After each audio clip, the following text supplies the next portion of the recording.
তেলটা গরম হয়ে গেছে, এখন দিয়ে দেবো আমি সব ধরনের, এই যে লবঙ্গ, এলাচ, দারচিনি, শুকনো মরিচ, কাঁচা মরিচ, আর কি বলে শুকনো মরিচ, তেজপাতা, এগুলি।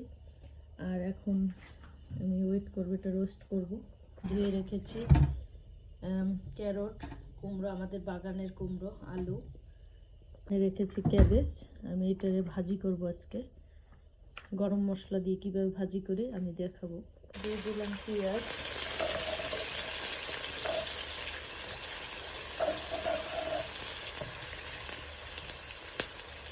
আমি এটারে একটু ভাজা ভাজা করবো হলুদ লবণ দিয়ে।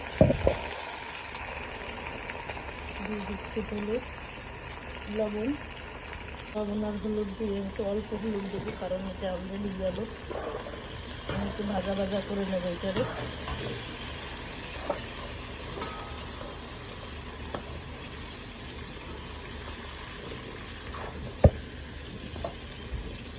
জিরা, হলুদ আর একটু শুকনো মরিচ আর বাঁধাকপি, আর দিয়ে দেবো একটু সল্ট। আমি এইভাবে এটারে দিয়ে ঢেকে দেবো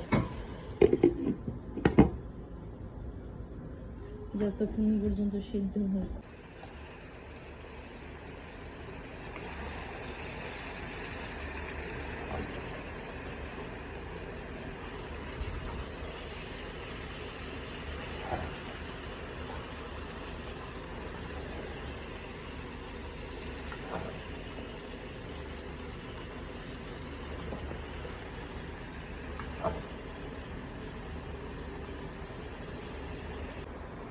দিচ্ছি একটু ক্যাবেজ, আর দিয়ে দেবো একটু সয়া সস, জাপানিজ।